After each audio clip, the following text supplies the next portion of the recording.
Tema comum: condições para sentar-se à mesa do reino. Humildade, gratuidade e amor desinteressado. Isso aí já é um resumo de tudo. Os que frequentam as celebrações têm em comum a fé no Deus vivo e a esperança do reino, gente. É essa a meta. Lembra? Nosso Senhor já foi assunto ao céu. Semana passada a porta é estreita. O que é que passa pela porta? Os que praticam a justiça. Então é essa a meta, o reino de Deus. No banquete da Eucaristia, todos são convidados por Jesus. Então Jesus vai contar aquela parábola, né? Amigo, veio para cima. Quando vocês forem para um banquete, não procure os melhores lugares, né? Lembra? Deus se tornou próximo e íntimo. Quer dizer, é no ser humano, enquanto humilde, que Deus se torna próximo. Então, no pão partilhado, podemos experimentar a gratuidade e solidariedade de Deus para com a humanidade. É assim que vamos nos aproximando do Monte Sião, a cidade do Deus vivo, de Jerusalém celeste. Hoje minha leitura fala sobre isso aí, né? A Jerusalém vai descrever Jerusalém no céu, né? É essa perspectiva, né? Que vamos chegar a Jerusalém. Para nós, Jerusalém, gente, é o céu, é a passagem da terra para o céu. Mas que é uma cidade, é. E essa cidade, tendo a leitura de hoje, hein? Vocês comerão e beberão no meu reino. Presta atenção, né? Comer e beber. Só que não é esse corpo nosso, né? Mas que vai. Gente, é a imagem da mesa celestial. É o projeto, né? É isso que é a igreja, gente. A igreja não é status. Lembra que nós vimos semana passada? Não é mérito, não é comercial. Vamos ver hoje também. Mas é como a gente vive a fraternidade que é chamado de igreja. Então não é tijolo, não é liturgia, não é papa, bispo que faz a igreja. É a união. É isso que Jesus, Deus quer, né? A união do povo, né? Então a comunidade cristã é a reunião de consagrados a Deus. Presta atenção, é a reunião de consagrados. Nossa fé nos garante desde já, aqui na terra, que nossos nomes estão escritos no céu. Se você passar pela porta. Por isso, celebrar a fé significa acabar com privilégios e discriminações, pois no reino de Deus não há primeiros e nem últimos. O exemplo de Jesus, a exemplo dele, se tivermos que privilegiar alguém, só pode ser quem? Os excluídos, os pobres, aleijados, os mancos, os cegos. E o Cristo, então, é o momento oportuno para entendermos, já aqui na terra, que nosso Deus optou pelos marginalizados. E a nossa felicidade consiste em a semelhança com Jesus. Por isso está escrito aqui, né? Humildade serviçal e serviço humilde. São duas flores de uma mesma planta. Existe planta que dá duas flores, não existe? Existe. Os gregos promoveram uma política de assimilação, procuraram impor aos povos a cultura, a religião e os costumes gregos. O imperialismo cultural que ameaçava destruir a identidade cultural religiosa de Israel, dos dominados. Muitos são os altaneiros. Quem são os altaneiros? Os orgulhosos. Quem são? Eram os gregos. colocando hoje, gente. É o fulano que é rico, o fulano que é filho de papaizinho, sei lá, né? Então, o perigo que estava vendo, com a força da filosofia grega, muitos desejavam que o judaísmo se adaptasse a uma civilização mais universal. É o mesmo erro de hoje, né? Adaptar o evangelho à modernidade. E o Ben Sirac, que escreveu aí o Eclesiástico, né? Escreveu esse livro aí, uma meditação hebraica, né? Para reavivar a memória e a consciência histórica, gente. Então ele o foco, né? Vai mostrar a resistência ao imperialismo cultural seleucida, né? Grega. Os humildes são os dominados, que era o povo de Israel, né? E os orgulhosos eram os gregos, né? Os que tentam impor uma cultura, religião, costumes vindos de fora, arrancando dessa forma as raízes do povo de Deus. As novelas, músicas sertanejas também são imperialistas. Encontrar a graça de Deus é através, o caminho é a humildade.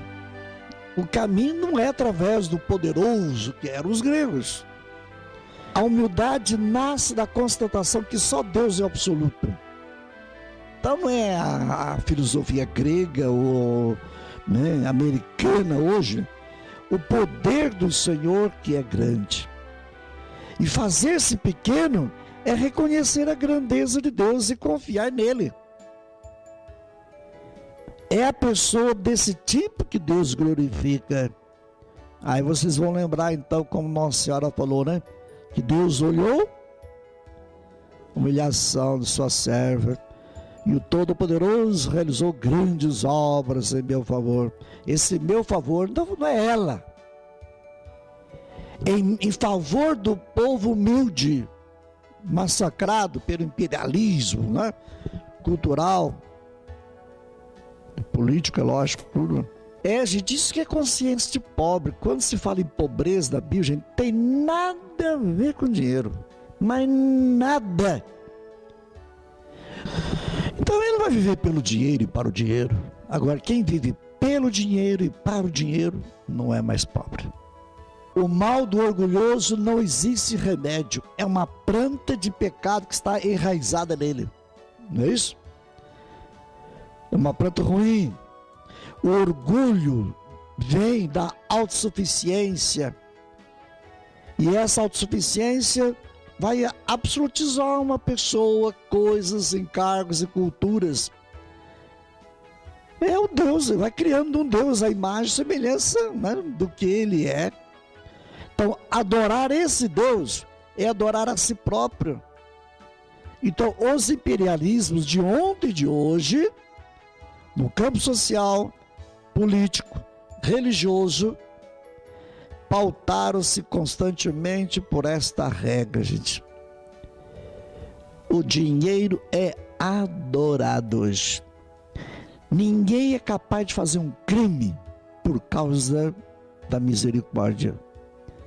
Mas todo crime é por causa do dinheiro. Vai descambando na eliminação das raças, culturas e o modo de expressar a vida e a fé. Por isso que ele vai falando, o homem inteligente, gente, aí, né? Reflete sobre as palavras dos sábios. E da sua Torá, revelada por Deus. Aí tá, entender, gente, como que o judeu era fanático para a Torá, né? Porque era sabedoria total, era e é. Mas com a vinda de Jesus, tudo foi consumado. Essa passagem o judeu não conseguiu passar.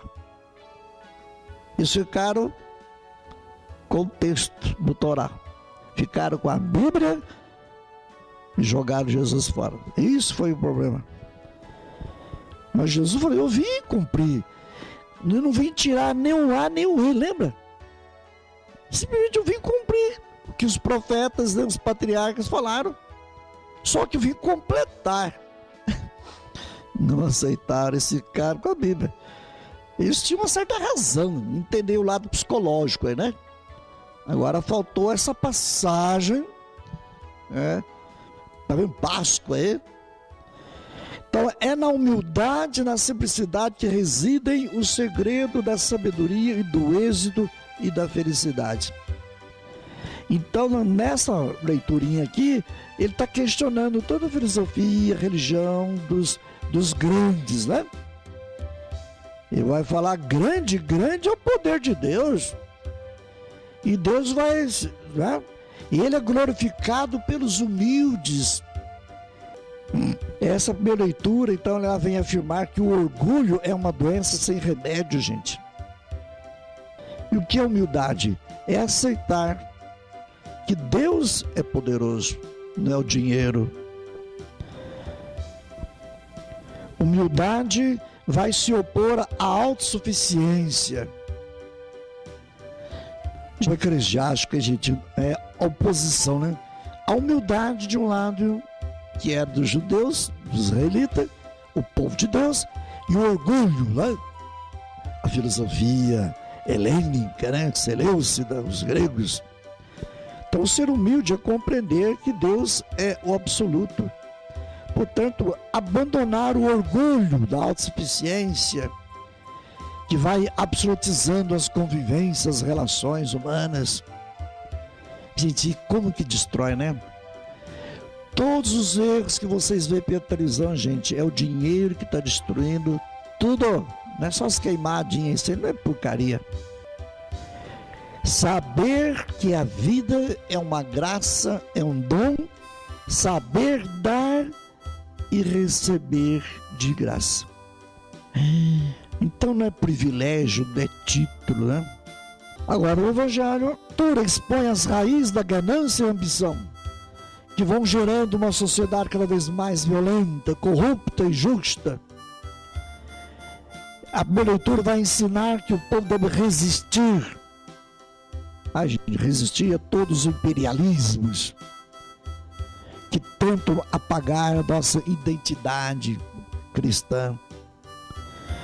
Como valorizar as formas alternativas de resistência do nosso povo? É possível na liturgia abrir espaço para a cultura e religiosidade popular? Condições para sentar-se à mesa. A Eucaristia é o banquete que anuncia uma nova sociedade. Gente, quem que sonha com uma nova sociedade? Questionar a sociedade burguesa. Vai mostrar a hipocrisia da sociedade burguesa. Ele participava de festas. Celebra, então, foi no dia de sábado, data que no projeto de Deus deveria ser o momento de celebrar a vida que Deus quer para todos e não simplesmente para privilegiados. Aí que está, gente, evangelizar até as nossas festinhas, nossos aniversários. Não precisa pensar muito nisso aí. Não é esquecer seus parentes, é lógico que não. Mas também não é só nós com nós. E aí? E a abertura? Os fariseus são chamados de amigos do dinheiro e são os que mais defendem o sistema desigual das cidades. Jesus estava numa cidade. Os fariseus, que eram chamados amigos do dinheiro, são os que mais defendem o sistema desigual das cidades, fundado na concentração de bens. E relacionam-se entre eles, né? Convidam só os seus amigos. E os deficientes físicos? São chamados de pessoas impuras, pobres, né? São chamados de impuras. É lógico, jamais o rico vai chamar um pobre como uma besta. Isso é verdade. Então a sociedade burguesa observa Jesus para ver o que Jesus teria a dizer. Em plena festa lá na casa do fulano, Jesus vai dar o recado.